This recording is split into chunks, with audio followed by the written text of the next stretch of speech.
सो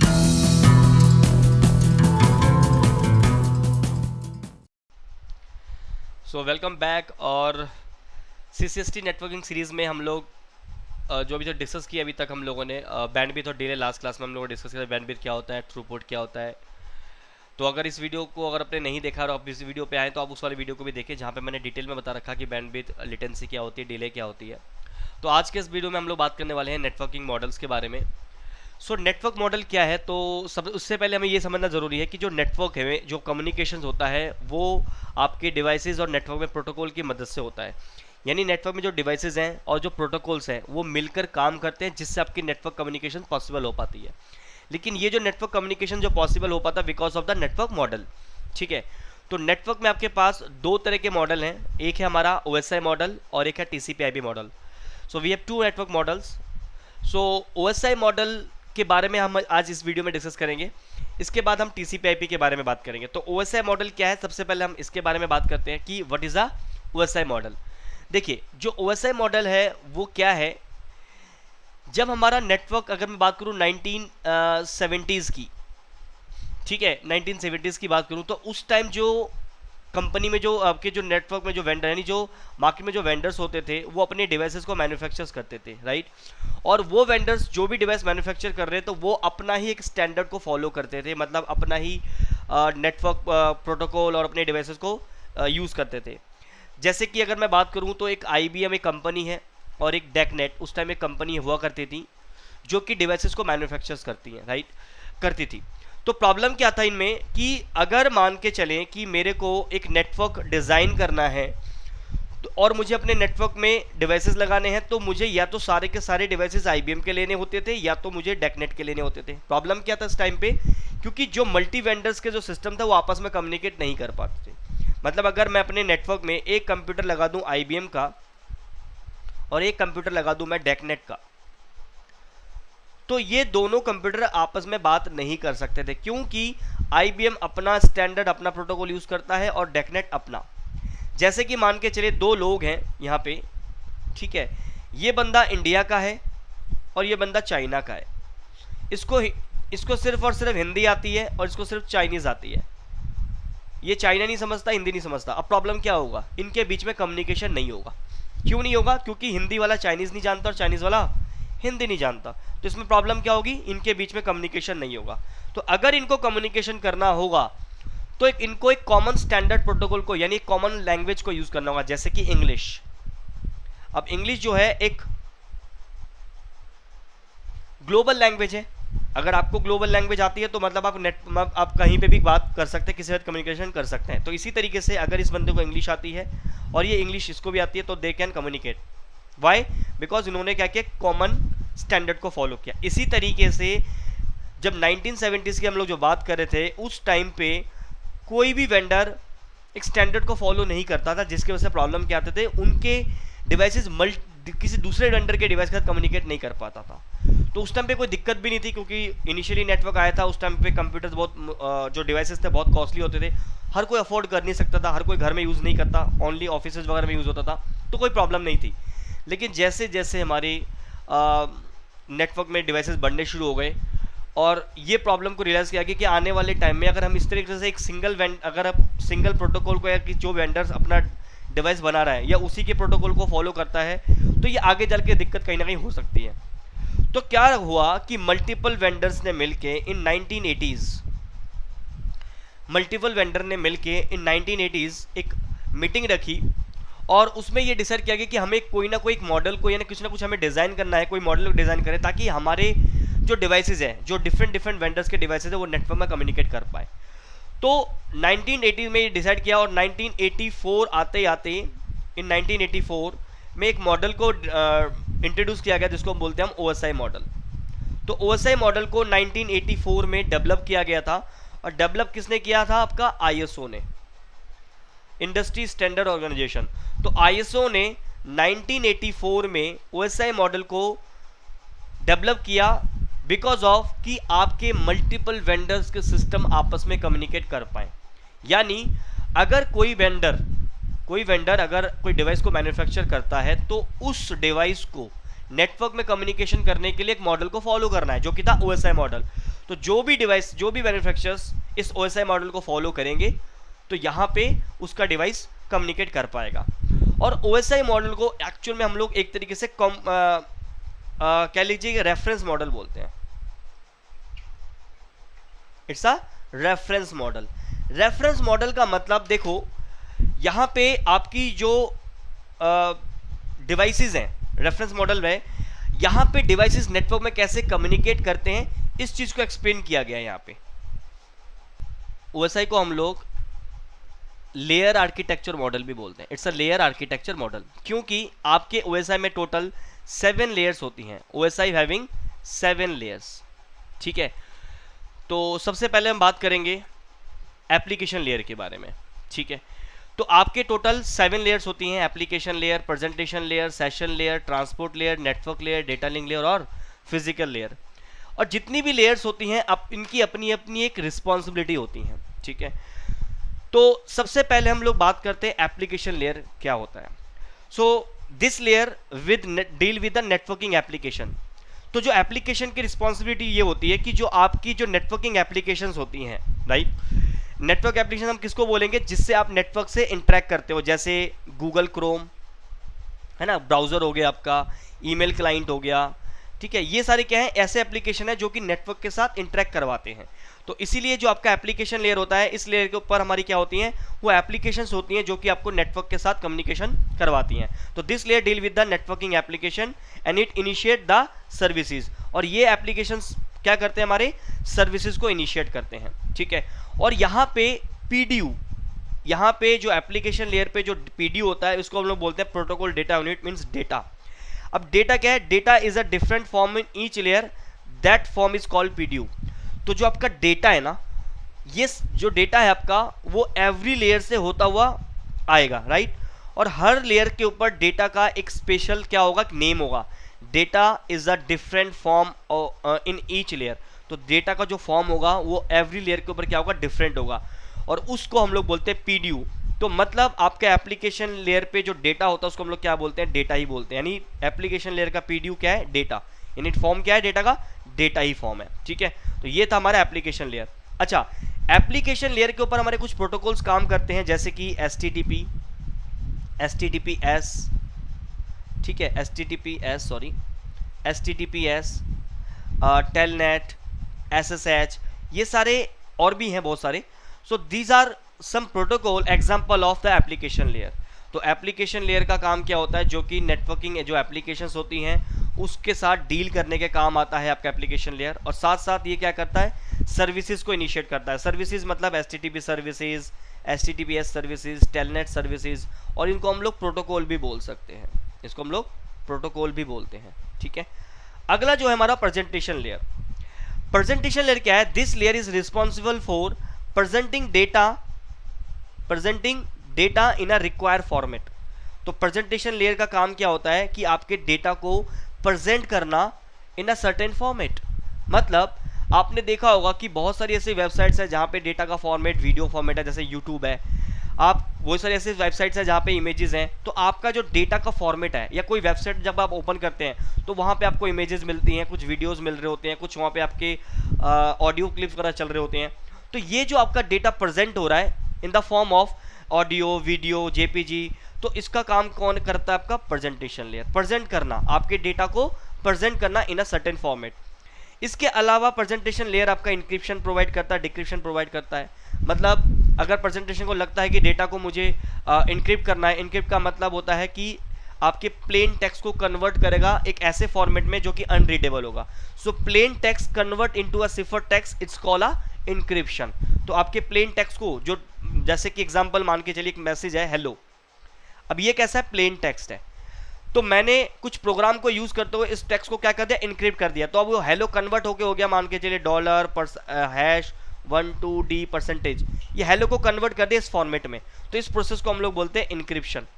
और जब इस इंक्रिप्शन वाले को दोबारा से हमने क्या कर दिया, वापस से हेलो में कन्वर्ट कर दिया, मतलब रीडेबल फॉर्मेट में कन्वर्ट कर दिया, इस प्रोसेस को हम लोग बोलते हैं डिक्रिप्शन। तो ये प्रेजेंटेशन लेयर करता है। ये जो लेयर्स है ये अपने आप काम करते हैं, यहाँ पे हमारा कोई इन्वॉल्वमेंट नहीं है।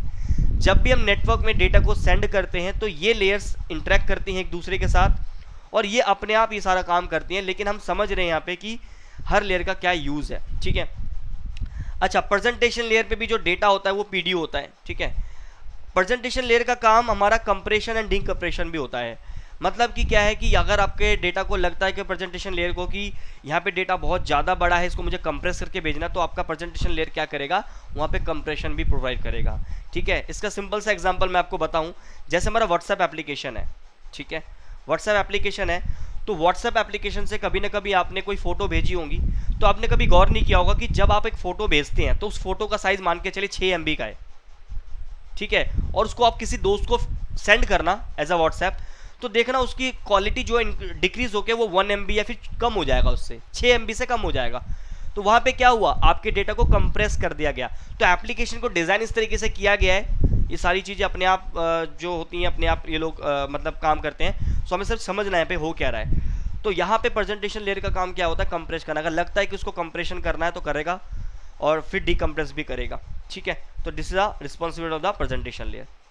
इसके बाद जो अगला लेयर है हमारा वो है सेशन लेयर।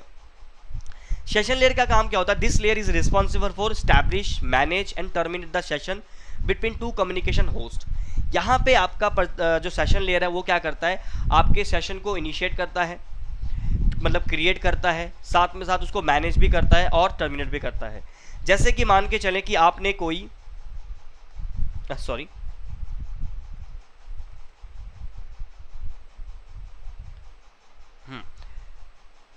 यहाँ पे ये भी दिस इज सेशन लेयर। अब सेशन लेयर का काम क्या होता है कि सेशन को मैनेज करना, मैनेज के साथ साथ उसको मतलब क्रिएट करना, देन मैनेज करना, फिर उसके बाद उसको टर्मिनेट भी करना।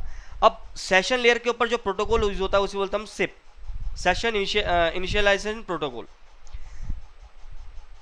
तो SIP प्रोटोकॉल जो है हमारा, ये काम करता है आपके सेशन लेयर के ऊपर। जैसे कि मान के चलें कि आप कोई वीडियो कॉल करते हैं, कोई ऑडियो कॉल करते हैं, तो वहाँ पे सेशन लेयर क्या करता है, आपकी कॉल को क्रिएट करता है और उसको मेंटेन करता है, और जब आप कॉल को डिस्कनेक्ट करते हैं उस सेशन को क्या करता है, टर्मिनेट कर देता है। तो सेशन लेयर क्या करता है, आपके नेटवर्क में सेशन क्रिएट करने का, उसको मैनेज करने का, एज वेल एज टर्मिनेट करने का काम आता है, ठीक है। जैसे यूज़र लॉगिन, कई बार आपने देखा होगा कि आपने कोई बैंकिंग की कोई साइट खोलते हैं, लाइक HDFC बैंक, hdfcbank.com, ठीक है, और नेट बैंकिंग आप लॉगिन करते हैं। लॉगिन करने के लिए आप यूज़र नेम एंड पासवर्ड देते हो, लॉगिन हो जाते हैं, और उसके बाद आपका डैशबोर्ड आ जाता है जो भी आप काम करते हैं। उसके बाद क्या होता है कि मान के चले कि आपने अपने उस लॉगिन करने के बाद अपने डैशबोर्ड को आइडल छोड़ दिया, तो आफ्टर अब सर्वर को पता लग गया, देखिए होता क्या है कि ये आपका सिस्टम है और ये आपके HDFC बैंक का सर्वर है, HDFC बैंक सर्वर, और ये आप क्लाइंट हैं, अपने घर से एक्सेस कर रहे हैं, इंटरनेट पे यहाँ से कनेक्टेड है। तो आपने यहाँ से रिक्वेस्ट भेजी, यहाँ से आपका डेटा आ रहा है। अब यहाँ पे जो भी आप काम कर रहे हो सारा का सर्वर से डेटा आ रहा है। अब क्या हुआ, थोड़ी देर के बाद लॉगिन करने के बाद आपने काम करना बंद कर दिया, तो इस सर्वर को पता लग गया कि अब मेरे यूजर्स के कोई भी रिक्वेस्ट नहीं आ रहा है। तो सर्वर को पता लग गया कि जो आपका सेशन है वो क्या हो गया, आइडल हो गया है। तो इस केस में आपका सर्वर क्या करेगा, उस सेशन को फोर्सफुली टर्मिनेट कर देगा अपने एंड से। आपने देखा होगा कई बार लॉग आउट होता है, क्यों, फॉर द सिक्योरिटी रीजन, क्योंकि वहाँ पे सेशन को क्या कर दिया गया, टर्मिनेट, अपने आप से टर्मिनेट हुआ। अब ये कैसे हुआ कि किसी ने भी उस HDFC बैंक की एप्लीकेशन को बनाया है या उस वेबसाइट को बनाया है, सॉफ्टवेयर डेवलपर ने, उसने ये चीज़ प्रोग्राम किया है कि अगर कोई यूज़र सर्वर के साथ कनेक्ट होता है और अगर डेटा आ रहा है तो कोई प्रॉब्लम नहीं, लेकिन अगर सेशन अगर आइडियल स्टेट पे चला गया, मेरे यूज़र से कोई डेटा नहीं आ रहा है, कोई रिक्वेस्ट नहीं आ रहा है, तो सर्वर अपने आप से उस सेशन को क्या करता है, टर्मिनेट कर देगा। और सेशन लेयर पे भी जो डेटा का फॉर्मेट होता है वो PDO होता है, सॉरी PDO जो होता है वो डेटा होता है, राइट। तो this is the session layer. अगला जो लेयर है विच इज ट्रांसपोर्ट लेयर।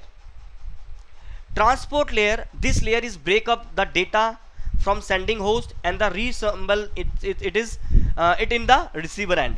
मतलब क्या है, जो आपका ट्रांसपोर्ट लेयर है वो क्या करता है, डेटा को रिसीव करता है सेशन लेयर से, और लेयर से रिसीव करने के बाद, सेशन लेयर से रिसीव करने के बाद उस डेटा को छोटे छोटे पार्ट में ब्रेक करता है और उसको नेटवर्क में सेंड कर देता है। जो रिसीविंग एंड पे जो सिस्टम होगा, ठीक है, तो वहाँ पे जब वहाँ का जब ट्रांसपोर्ट लेयर उन उन डेटा को, उन ब्रेक पार्ट्स को क्या करेगा, रिसीव करेगा, तो वहां पे क्या किया जाएगा, रीअसेंबल किया जाएगा। तो this layer is breakup the data into sending host. तो जो सेंडिंग, जो डेटा को सेंड करता है, वो क्या करता है, डेटा को छोटे छोटे पार्ट में डिवाइड करता है। तो देखो रियल नेटवर्क में कभी भी जैसे मान के चले कि कोई आपके पास फाइल पड़ी है 1 GB की फाइल, उसको आपको नेटवर्क में भेजना है किसी सिस्टम पे या किसी दोस्त को, तो इतना बड़ा डेटा एक बार में सेंड नहीं हो सकता। तो वहाँ पे आपका ट्रांसपोर्ट लेयर क्या करेगा, उस फाइल के छोटे छोटे ब्रेक करेगा, तो जिसको बोलते हैं हम सेगमेंटेशन। उस प्रोसेस को हम लोग बोलते हैं सेगमेंटेशन, कि आपके डेटा को छोटे छोटे पार्ट में डिवाइड करना, इस प्रोसेस को कॉल क्या कहते हैं हम लोग, सेगमेंटेशन। और जो दूसरा एंड पे, जो रिसीविंग एंड पे जब डेटा को रिसीव किया जाएगा, वहां पे क्या किया जाएगा, रीअसेंबल किया जाएगा। ठीक है। ट्रांसपोर्ट लेयर क्या करता है, provide the reliable and unreliable delivery. तो जो डेटा आपका, जो ये छोटे छोटे पार्ट में डिवाइड किया है, मान के चले कि आपके पास एक डेटा था, ये बड़ा डेटा था, उसने उसके छोटे छोटे पार्ट कर दिए, उसका एक, उसी का एक पार्ट ये वाला है।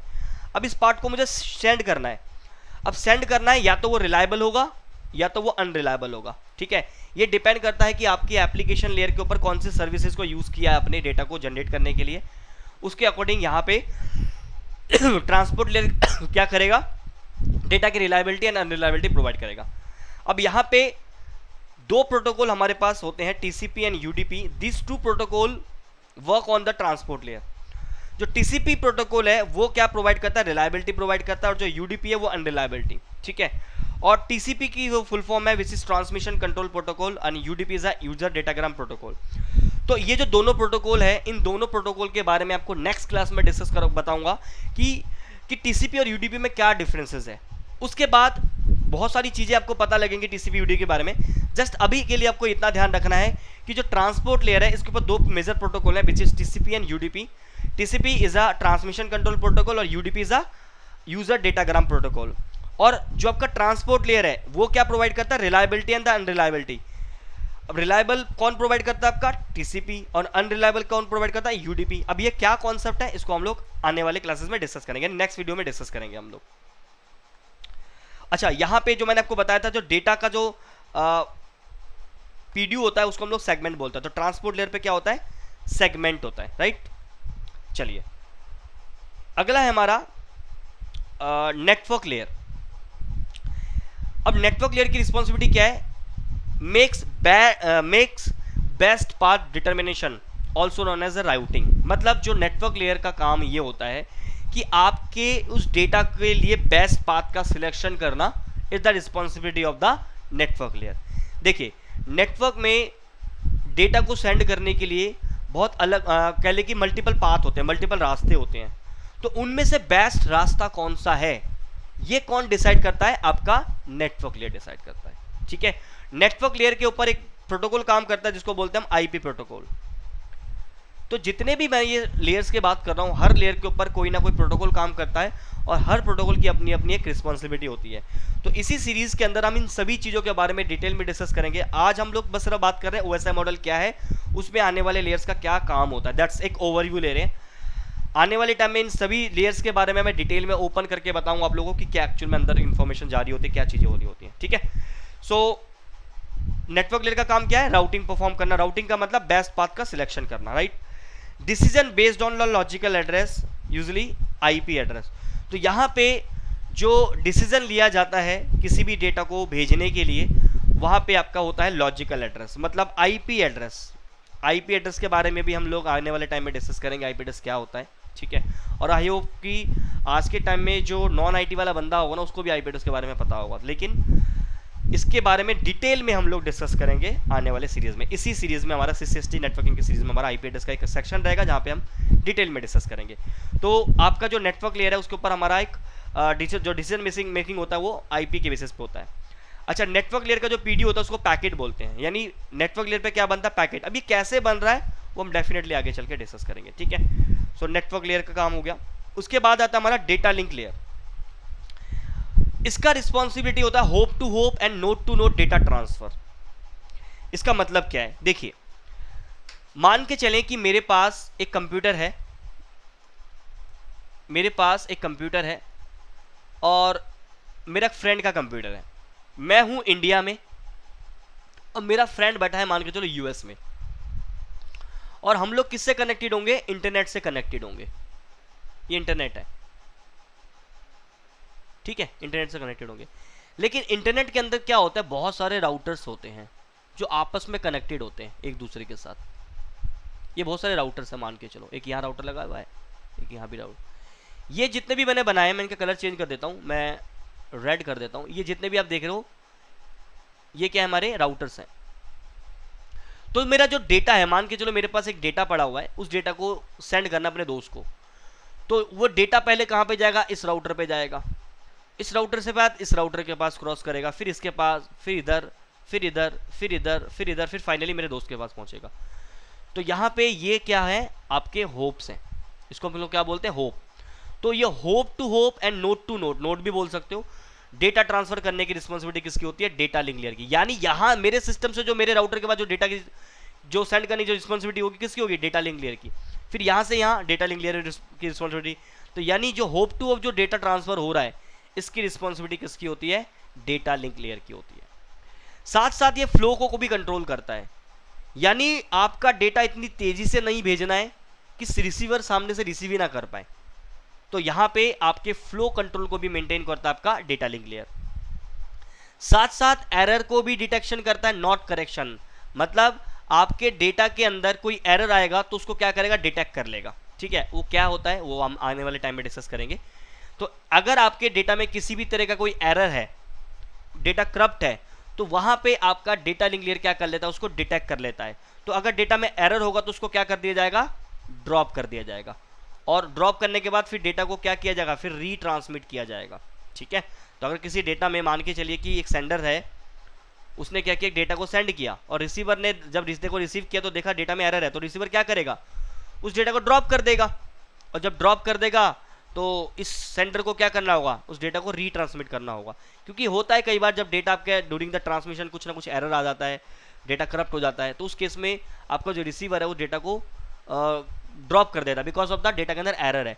तो आपका जो डेटा लिंक लेयर है वो क्या करता है, एरर को डिटेक्ट कर लेता है, ठीक है।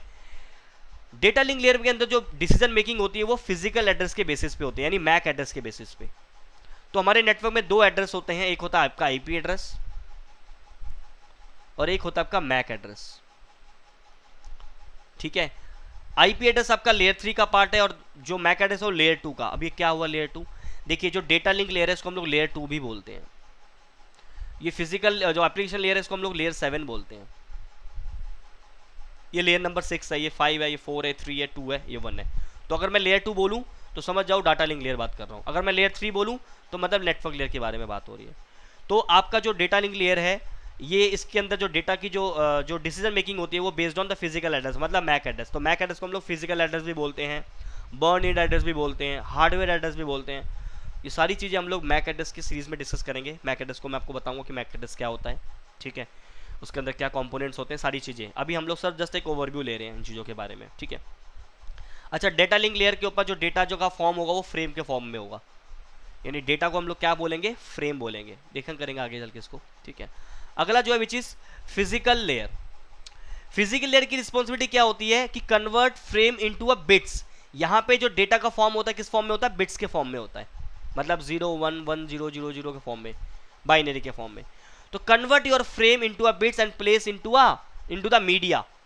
मतलब डेटा लिंक लेयर से डेटा को रिसीव किया फिजिकल लेयर ने और उस फ्रेम को क्या कर दिया, बिट्स में कन्वर्ट कर दिया 0 1, और कन्वर्ट करके आपके मीडिया में, ये मीडिया कैसी होती है, वायर को हम लोग मीडिया बोलते हैं, और वायरलेस जो वायर होती है, यानी आपका जो कंप्यूटर है वो कहाँ पे कनेक्टेड है, किससे कनेक्ट होता है, वायर के थ्रू कनेक्ट होता है। तो जो आपका फिजिकल लेयर होता है वो क्या करता है, आपके डेटा को, आपके उस डेटा को बिट्स में कन्वर्ट करता है और कन्वर्ट करने के बाद उसको उस वायर में प्लेस कर देता है, ठीक है। और ये मीडिया डिपेंड करता है, आपका वायर्ड भी हो सकता है और वायरलेस भी हो सकता है, ठीक है। वायर्ड है तो ये डेटा आपके इलेक्ट्रिक के फॉर्म में भी जा सकता है, ठीक है, अगर आपकी इथरनेट केबल लगी है तो। अभी हम लोग आने वाले टाइम में इथरनेट केबल के बारे में भी डिस्कस करेंगे, केबल का भी हमारा एक अलग सेक्शन रहने वाला है, ठीक है। तो हमारे पास दो केबल होती है, एक इथरनेट केबल होती है, एक फाइबर केबल होती है। अभी के लिए इतना समझ लीजिए आप। फाइबर केबल में जो डेटा जाता है वो लाइट के फॉर्म में जाता है और इथरनेट केबल में आपके इलेक्ट्रिक के फॉर्म में जाता है, मतलब इलेक्ट्रिक के फॉर्म में। तो अगर वायर्ड, अगर डेटा आपका फाइबर कनेक्शन है तो आपका डेटा लाइट में फॉर्म में कन्वर्ट हो जाएगा, बिट्स को लाइट के फॉर्म में कन्वर्ट कर दिया, यानी बिट्स को लाइट के फॉर्म में डाल दिया जाएगा। और अगर आपका इथरनेट है तो उसको इलेक्ट्रिक के फॉर्म में जाएगा। तो वो हम लोग आगे वाले टाइम में डिस्कस करेंगे। तो फिजिकल लेयर का काम क्या होता है कि आपका फ्रेम को रिसीव करता है डेटा लिंक लेयर से और उसको बिट्स में कन्वर्ट करके मीडिया में प्लेस कर देता है। मीडिया का मतलब वायर्ड या फिर वायरलेस, ठीक है। तो ये था हमारे OSI मॉडल के बारे में, जिसमें हमने 7 लेयर्स के बारे में डिस्कस किया। इसके बाद हम लोग नेक्स्ट TCP/IP मॉडल के बारे में बात करेंगे इसके नेक्स्ट वीडियो में। और उसके बाद मैं आपको TCP/IP, UDP यानी आने वाले सीरीज में आपको बहुत सारी इन्फॉर्मेशन आपको मिलने वाली हैं। और उसके बाद धीरे धीरे हम लोग प्रैक्टिकल भी स्टार्ट करेंगे। तो ये जो सीरीज़ है ये काफ़ी इन्फॉर्मेटिव होने वाली है आप लोगों के लिए, अगर आप नेटवर्किंग में अपना कैरियर को स्टार्ट करना चाहते हैं या फिर आपको नेटवर्किंग में नॉलेज लेना, आप किसी भी बैकग्राउंड से हो, ठीक है। अगर आप क्लाउड वगैरह कर रहे हो या फिर आप कोई भी अपनी नेट IT फील्ड से हो, तो ये जो आपकी सीरीज़ है ये काफ़ी हेल्प करेगी आपकी नेटवर्किंग में और नेटवर्किंग के कॉन्सेप्ट्स को समझने के लिए, ठीक है। तो इस वीडियो में इतना ही रखते हैं हम लोग। और अगर वीडियो आपको पसंद आता तो प्लीज़ वीडियो को सपोर्ट कीजिए, चैनल को सपोर्ट कीजिए और शेयर कीजिए वीडियोस को जिसको भी इस तरह की वीडियो की रिक्वायर होती हैं। तो मिलते हैं नेक्स्ट वीडियो में, तब तक के लिए bye bye, take care and जय हिंद।